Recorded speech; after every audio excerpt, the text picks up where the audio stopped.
నమస్తే. రేపటి నుండి రిజిస్ట్రేషన్ ఛార్జీలు, స్టాంపు డ్యూటీలు పెరగబోతున్నాయి. భూమి కొనేటోళ్ళందరికీ ఇప్పుడు దాదాపు 50% నుండి 75% వరకు ఎక్స్ట్రా ఖర్చు అవుతుంది. అంటే ఇప్పుడు ఒక 100, 120 గజాలు 5 లక్షలు పెట్టి కొందాం అనుకుంటే రేపటి నుండి మనం అది కొనాలి, అది రిజిస్ట్రేషన్ చేసుకోవాలంటే 5 లక్షలది 7.5, 8 లక్షలు పడతా ఉంది. ఈ విధంగా చేసిళ్ళు రెడ్డి పొంగులేటి శ్రీనివాస్ రెడ్డి, రేవంత్ రెడ్డి. వీళ్ళు ప్రభుత్వ ఖజానా 1500 కోట్లు సంవత్సరానికి ప్రభుత్వ ఖజానాకు చేకూర్చాలంటే ఈ విధంగా చేసిళ్ళు. సంపద సృష్టించరా నాయనా అని వీళ్ళనాడ కూర్చోబెడితే వీళ్ళు సంపద సృష్టించలేక మన భూమి ఎట్టుకుపోదు. తెలంగాణలో మన గ్రామంలో ఉన్న భూమి, మన మండలంలో ఉన్న భూమి, మన జిల్లాలో ఉన్న భూమి, తెలంగాణలో ఉన్న భూమి, ఆ భూమి అంతే, అది పెరగది తగ్గది.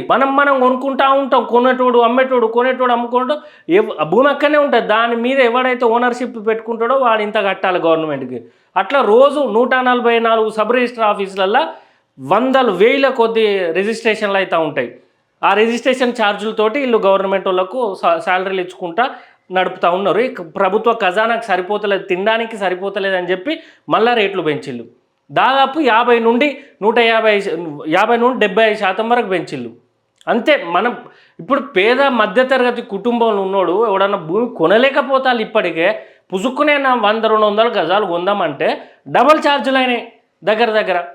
ముఖ్యంగా ఇప్పుడు ఈ హైదరాబాద్ ఓఆర్ఆర్ వరకు అయిపోయింది. ఇది వెనకట ఉమ్మడి ఆంధ్రప్రదేశ్ ఉన్నప్పుడే దీన్ని క్లోజ్ చేసిళ్ళు. రాజకీయ నాయకులు, పెద్ద బిజినెస్ మ్యాన్లు ఓఆర్ఆర్ కట్టేటప్పుడే ఓఆర్ఆర్ లోపలన్నీ 100,000 ఎకరాలు కొని పెట్టుకున్నారు.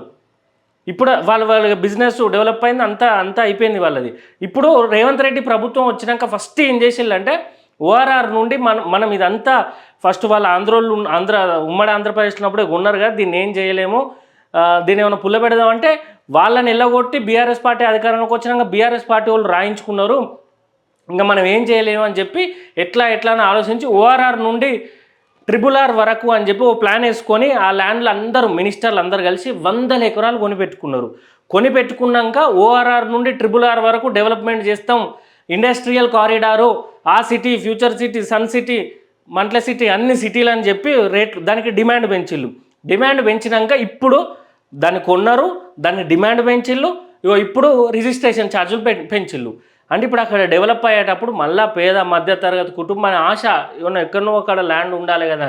ఇప్పుడు ఆడ కొనేటప్పుడు వాళ్ళ కొన్న ఎంత 10 లక్షలకు, 15 లక్షలకు, 20 లక్షలు, 30 లక్షలకు ఎకరం కొన్నారు. ఇప్పుడు ఒక్కొక్క ఎకరం వాడు 5 కోట్లు 6 కోట్లకు అమ్ముకుంటారు. ఇక బిట్లు చేసి 100, 150, 200 గజాలు చేసి టీవీలలో యాడ్లు, పేపర్లలో యాడ్లు, ఆ సిటీ, ఈ సిటీ, భవిష్యత్తు బంగారంగా ఉండాలంటే భూమి కొనాలని.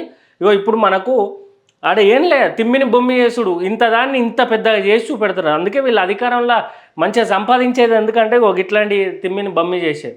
ఇలా నెంబర్ 1 పొంగులేటి శ్రీనివాస్ రెడ్డి. ఆయన మెదడి, ఆయన పెట్టుబడి పెట్టి వచ్చిండు కదా, మొత్తం గుంజుకుంటాడు. ఏ మంత్రికి ఇంత అవినీతి ఆరోపణలు లేవు, పొంగులేటి శ్రీనివాస్ రెడ్డికే ఇంత ఉన్నాయి. మొన్న బీఆర్ఎస్ పార్టీ వాళ్ళు గవర్నర్కి కూడా కంప్లైంట్ ఇచ్చేళ్ళు ఈయన పేరు మీద. ఈయనను సస్పెండ్ చేసేటట్టు ఉన్నారు ఈ మధ్యలో. అయితే ప్రజలారా, రాష్ట్రంలో ఎక్కడెక్కడ ఎక్కువ పెంచుతాలట అంటే ఓఆర్ఆర్ చుట్టూ రెట్టింపు, రాష్ట్రంలో భూములు, ప్లాట్ల మార్కెట్ విలువ హేతుబద్ధీకరణ, సర్కారు ఏర్పాట్లు, రాజధానిలో చాలా చోట్ల 50 నుండి 75% వరకు పెంపు, జిల్లాల్లో 25% నుండి 70%. ఓఆర్ఆర్ లోపల ఫ్లాట్లు చదరపు అడుగు స్క్వేర్ ఫీట్ 3,000 ఉంటే దాన్ని 7,000 వరకు, చదరపు గజం 30,000 ఉంటే 60,000 వరకు, జిల్లాల ఎకరం అయితే కనీసం మినిమం 2.75 లక్షలు. ఇది ఇప్పుడే ప్రజెంటే ఎక్కడ తెలంగాణలో ఎక్కడైనా ఒక ఎకరం 10 లక్షలు ఉన్నది. ఆ నుండి 1 కోటి దాకా పోతాయంట. అసలు పెంచని ప్రాంతాలు 10%, అంటే 90% ఏరియాలలో పెంచుతాళ్ళు. ముఖ్యంగా చూసుకున్నట్టయితే డిమాండ్ ఉన్న ప్రాంతాల్లో పెంపు ఏ విధంగా అంటే తుక్కుగూడ, మంకల్, రావిర్యాల పాత మార్కెట్ విలువ 78 లక్షలు ఉంటే పెంచిన తర్వాత 1,33,00,000కు చేరుకున్నదట. సుమారు 70% పెంచిళ్ళు. అక్కడ కమర్షియల్ బిట్లు గజానికి 10,500 ఉంటే 76% పెంచి 18,400 గజానికి చేసిల్లట. సేమ్ శంషాబాద్ మోడల్లా.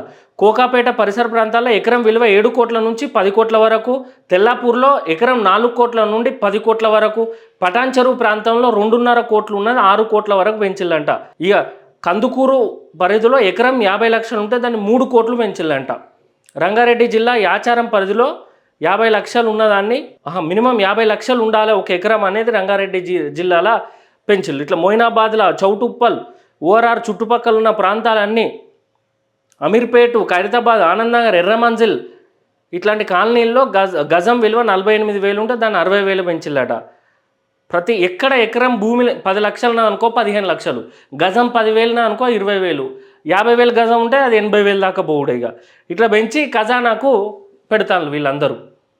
ఎంత దారుణం అంటే పేద మధ్య తరగతోడు భూమికి దూరం అయినట్టే కదా. ఇక భూమి లేదు, ఇల్లు ఎక్కడ బతుకు రానున్న రోజులలో ఎంత క్రిటికల్గా మారబోతుంది. ఈ డబ్బున్న వాళ్ళందరూ కొనుక్కొని పోతారు, వీళ్ళందరూ మళ్ళీ ఇప్పుడు వాళ్ళు కొనిపెట్టుకుంటారు. ఇప్పుడే డెవలప్ అవుతుందా, మనం అటు ఇటు వస్తుంటే పోతాంటే చూస్తాం సంవత్సరం 2 సంవత్సరం. ఇంత షార్ట్ టర్మ్ కోసం కాదు, వాళ్ళు 15-20 ఏళ్ళ ముందు చూపుతోటి కొంటారు. అప్పుడు దీని ఫలాలు వస్తాయి వాళ్ళకు, వాళ్ళ పిల్లలకు ఇవన్నీ అందుతాయి. వాళ్ళు 1000 కోట్లలో ఉంటారు. ఇంతకుముందు కోటీశ్వరుడు అంటే 4-5 కోట్లు ఉంటే కోటీశ్వరుడు, ఇప్పుడు 400-500 కోట్లు ఉన్నాడు కోటీశ్వరుడు. మనం ఎప్పుడు గవ్వే అప్పులు, గవ్వే ఈఎంఐలు, అదే మధ్యతరగతి కుటుంబం, అదే జ్వరం వచ్చి ప్రైవేట్ హాస్పిటల్ పోవాలంటే కింద మీద పడే బతుకులు. అందుకే నాయన విద్యార్థులు రాజకీయ పార్టీ వీళ్ళందరూ దండుకుంటాళ్ళు, పాతుకుపోయి ఉన్నారు రాజకీయాలల్లో. వీళ్ళు రూపాయి ఎట్లా సంపాదించాలని వచ్చిళ్ళు. మన వాళ్ళు విద్యార్థులు రాయబట్టి యువతను ముందు పెట్టుకొని యువతతోటే సాధ్యమవుతుంది. ఇంత ప్రక్షాళన చేయాలంటే విద్యా వైద్యం పూర్తి స్థాయిలో అందించాలి. అందించితే అన్నిటికీ డిమాండ్ తగ్గుతుంది, క్వాలిటీ లైఫ్కు క్వాలిటీ అనేది వస్తుంది అని దానికోసం మేము పోరాటం చేస్తున్నాం. మీరు మమ్మల్ని ఎంకరేజ్ చేయాలి, మాకు ఓట్లు వేయాలి. విద్యార్థులు రాజబట్టి ఏ ఎన్నిక వచ్చినా మీ ముందు నిల్చుంటుంది. ఇప్పుడు రానున్న జిహెచ్ఎంసీ ఎన్నికల్లో 300 డివిజన్లలో నిల్చుంటాం. మీకు ఎవరైనా కంటెస్ట్ చేయాలని ఇంట్రెస్ట్ ఉన్నా మీరు జాయిన్ కాండి, కింద నెంబర్ ఉంటుంది. దయచేసి రావాలి. మన సమాజాన్ని మనం కాపాడుకోవాలి. మన భవిష్యత్తు, మన పిల్లల భవిష్యత్తును మనమే కాపాడుకోవాలి. లేకపోతే రాజకీయ నాయకులు అందరూ ఒకటే, బీజేపీ, బీఆర్ఎస్, కాంగ్రెస్, కవిత అందరూ ఒకటే, డబ్బులు సంపాదించుకుంటారు, రియల్ ఎస్టేట్ వాళ్ళతోటి పెట్టుబడులు పెట్టిస్తారు, వ్యాపారాలు చేసుకుంటారు. మళ్ళీ మన వాళ్ళ రెంటులు తీసుకొని నెలకు 40,000, 50,000 రెంట్ కట్టుకుంటూ ఉండాలి ఇంకో 10 ఏళ్ళల్లో. ఇది జరగకపోతే నన్ను చూడండి. ఈ విధంగా భూమికి రేట్లు పెంచుతారు. భూమికి రెక్కలు వచ్చినాయి, లేకపోతే భూమి ఏమన్నా సగం పోయి అటు డిమాండ్ సప్లై కింద మీద అయిందా? వీళ్ళ రిజిస్ట్రేషన్ ఛార్జీలు పెంచుకొని ప్రజలకు డౌట్ రాకుండా భూమికి రేట్లు వచ్చినాయండి. కొనేటోడైనా లేరు నాయన. ఊర్ల పంట అందరు అమ్ముకుంటారు. హైదరాబాద్లో డబ్బు సంపాదించినోడు అందరు పోయి కొంటారు. 10 ఎకరాలు, 20 ఎకరాలు, 50 ఎకరాలు అట్లా కొని మంచిగా ఒక కంచె కట్టుకొని పామాయిల్ తోటలు అవి ఇవి కమర్షియల్గా కార్పొరేట్ లాగా వాళ్ళు చూసుకుంటారు. రైతులకు ఏం లేదు. హాస్పిటల్కి ఏమైనా అయిందంటే, హాస్పిటల్ ఏమైనా ఇబ్బందులు ఉన్నప్పుడు ఆడ డబ్బు రాదు. పంట ఎత్తే బతకడానికి తినడానికే చక్కగా వస్తలేదు. 10 గుంటలు అట్లా అమ్ముకుంటున్నాడు. ఇప్పటికే చాలామంది చాలా గ్రామాలల్లో సగం ఎకరం అమ్మి ఒక ఇల్లు కట్టుకొని అవుతున్నారు. నెక్స్ట్ తరం ఏమవుతుందో తెలియకుండా ఎంత షార్టేజ్ వస్తుంది. నెక్స్ట్ రైతులకు షార్టేజ్ వస్తుంది, యువత షార్టేజ్ వస్తుంది, గ్రామీణ ప్రాంతాలల్లో రూరలైజేషన్నే మొత్తం షార్టేజ్ వస్తుంది. అప్పుడు ఎట్లా బతకాలే? ఇంత ముందు చూపు లేకుండా ఈ పొంగులేటికి ఎవరు ఇస్తారో ఐడియాలు. రేవంత్ రెడ్డి పొంగులేటిని ఎందుకు నమ్ముతాడో.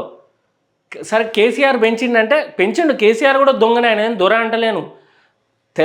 ఆంధ్రప్రదేశ్ నుండి విడిపోయినాక డిమాండ్ అస్సలు లేదు, కొంచెం పెంచాలని పెంచిండు. 2-3 సార్లు పెంచిండు ఆయన కూడా. ఇప్పుడు ఆయన పెంచినా ఆయనను కూడా అందు ఓ లెవెల్కి తీసుకొచ్చిండు, దానికి వర్త్ తీసుకొని వచ్చిండు. ఇక వీళ్ళు వచ్చి ఈ వర్త్ లేదు, ఆల్రెడీ హైడ్రాన్ పెట్టి మొత్తం పడిపోయింది, రియల్ ఎస్టేటు వ్యాపారం అంతా పడిపోయిన దాన్ని ఇంకా గ్యాస్ కొట్టి లేపుతాళ్ళు. భూమికి వాల్యూ పెరిగిందని. అరే నాయన మీరేరా తీసేది. మీరు తీసేయకుండా ఇప్పుడు మంచిగా ఉండు, వర్త్ అన్నుండు, కొనేటోడు అమ్మేటోడన్నా కనబడు. ఇప్పుడు ఎవడు సామాన్యుడు కొనుడు అమ్ముడు బంద్ చేసిండు, సామాన్యుడు కొనుడు బంద్ చేసిండు, ఓన్లీ అమ్ముడే. ఇక ఇల్లు కట్టడం, పిల్లల చదువులు, హాస్పిటల్ బిల్లులు, 10 గుంటలు ఇట్లా పోతూనే ఉన్నాయి. ఇప్పుడు ఇంకెంత దరిద్రం అంటే, వ్యవసాయ భూమి మన తండ్రి పిల్లల మీదకి రిజిస్ట్రేషన్ చేసినా కూడా మనం ఛార్జ్ కట్టాలి. ఆ ఛార్జీలు కూడా పెరిగినాయి. మన భూమి మనం రిజిస్ట్రేషన్ చేసుకోవాలన్న ఆడు గవర్నమెంట్ వాడి మన భూమి ఏడు ఉంటుందో తెలియదు, మనం ఏం పండిస్తుందో తెలియదు. మన భూమిలో మన తండ్రిది మనకు వచ్చిన మన సిస్టర్కో, అక్కకో, తమ్మునికో, మళ్ళీ వాళ్ళ పిల్లలకో పోయినా కూడా మనం వానికి ఛార్జ్ కట్టాలి. ఇంకా ప్రపంచంలో యుద్ధాలన్నీ ఎక్కడొచ్చినాయంటే ఒక ఇట్లాంటి దోపిడీలే. శిస్తు కట్టడం, ట్యాక్స్ కట్టడం, పన్ను కట్టడం ఎక్కువ. సరే ఏదో సమాజం రాష్ట్రం బతకాలి, జిల్లా బతకాలి, ఇవన్నీ బతకాలంటే మెకానిజం నడవాలంటే కొంత ట్యాక్స్ వసూలు చేయాలి, తప్పులేదు. కానీ ఇట్లా భారీగా వసూలు చేస్తేనే మేడారం హిస్టరీ, సమ్మక్క సారక్క హిస్టరీ తీసుకుంటే ఎక్కువ శిస్తు వసూలు చేస్తారు కదా కాకతీయ రాజులు అని చెప్పే వాళ్ళు యుద్ధం చేసి గెలిచి మేడారం సమ్మక్క సారక్క ప్రతిష్ట పొందిళ్ళు. ఈ నిజాంలు అదే కథ, ఇంగ్లీష్ వాళ్ళు, బ్రిటిష్ వాళ్ళు అదే కథ, మొన్నటిదాకా బీఆర్ఎస్ వాళ్ళు అదే కథ, ఇప్పుడు కాంగ్రెస్ వాళ్ళు అదే కథ. వీళ్ళు తీసుకున్న ట్యాక్స్కు మన కళ్ళ ముందు కనబడది. వీళ్ళు ట్యాక్సులు తీసుకొని ప్రభుత్వ హాస్పిటళ్ళు ప్రభుత్వ కాలేజీలను పక్కన పెట్టి కార్పొరేట్ మెడికవర్ హాస్పిటళ్ళు ఉన్న తోకల హాస్పిటళ్ళు ఆ స్కూళ్ళు ఈ స్కూళ్ళు శంకుస్థాపనకు వచ్చి చేస్తారు. మనం వీళ్ళ మీద కదా పోరాటం చేయాలి. కాబట్టి ప్రజలారా మీరు అర్థం చేసుకోవాలి, ఇట్లాంటివన్నీ అరికట్టాలంటే మాకు బలం కావాలి. మా బలమే మీరు. దయచేసి మీరు విద్యార్థుల రాజకీయ పార్టీకి సపోర్ట్ చేస్తే మేము వీళ్ళ అక్రమాలను అరికట్టగలుగుతాం. Thank you.